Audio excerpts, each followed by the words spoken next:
Intel coming off its best day in a long time. The stock surged 22% following Nvidia's announcement that it will invest $5 billion in Intel. Joining us now is Wang, Constellation Research founder and chairman. I'm looking over in Becky's chair. It's a lot of room there. Normally, you're in here with us, Ray. I put on some extra makeup because you usually take a picture and tweet it out. What happened? Why aren't you here? Hey, I'd love to be in New York. Happy Friday. I ended up in Chicago, a little flight change.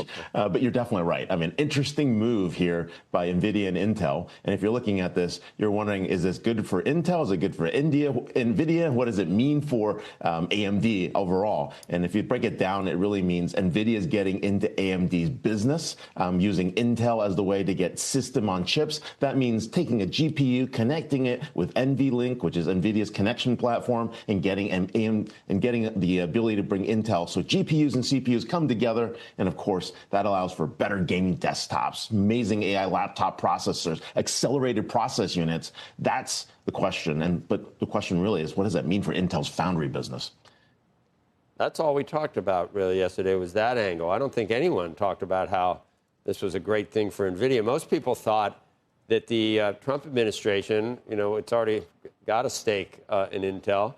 Jensen Wang is over with the president in the UK, and there was immediately speculation. He said, "Hey, Jensen, we're trying to, for security reasons, we're trying to get Intel back on its feet. Be nice if you would help." But you're saying there's something in it for both companies. It's not that much money for obviously to Nvidia, and it's not enough money to make a huge difference in Intel. People were saying yesterday, right?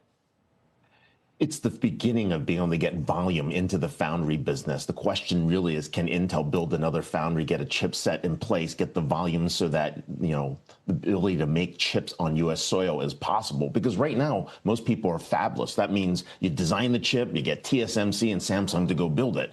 And if you're really competitive and you really want the U.S. to be able to have a state policy in terms of being able to build their own chips, you're going to have to create some level of volume. And maybe this is the beginning that gives something there. But it is a small number, and you're definitely right. But it's also important because if you think about chips for the Department of Defense or war today, those are made by Intel, right? And we're not going to get chips from someone else if we're putting those into our aircraft, our hardware, and military goods. Were you surprised by how big the move was? And we tried to tie that to just the idea that, look, if you thought that there was an actual existential long-term threat to Intel, it kind of takes that off the business. They're probably going to be around now if they start with a partnership with Nvidia and with the U.S. government. I think it makes it less likely that Intel will go away, but the structural issues at Intel still remain. It's a question of, are you going to make chips, or you're going to design chips? And can a company doing both survive? That's the ultimate question. And I think most people in the chipset business would say that's a pretty hard task to do. They're two different motions, but if you can pull it off, you get some synergies. The challenge is Intel has underinvested over the last decade in the latest generation of chips. But here's a situation where maybe putting Nvidia and Intel together might give you enough to get that catalyst to start. Ray, can I just ask, how much do you think this investment is just sort of a placation, a rounding error, pocket lint for Nvidia, and a way to effectively suggest, frankly, to the White House, not even to shareholders, just, we're in it, we're going to try to help kind of thing? Well, if you look at it from the numbers, it is a rounding error, but it means more to Intel than it does NVIDIA. But it also means that we're building and supporting the U.S. ecosystem and of chips.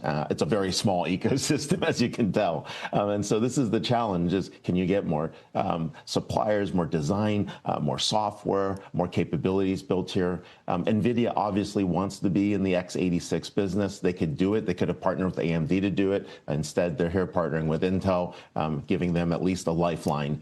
The question is, can Intel think of a broader strategy, and can they start manufacturing chips that are packed better, right? When we're going from 5 nanometer to 3 nanometer to 2 nanometer, Intel's not even in that game. Yeah, the very first thing you started with was that there actually is something here for Nvidia. There might be a method to the madness other than just, $5 billion is not a lot, but they expect some return from this. I think maybe it'll work. Maybe there is some.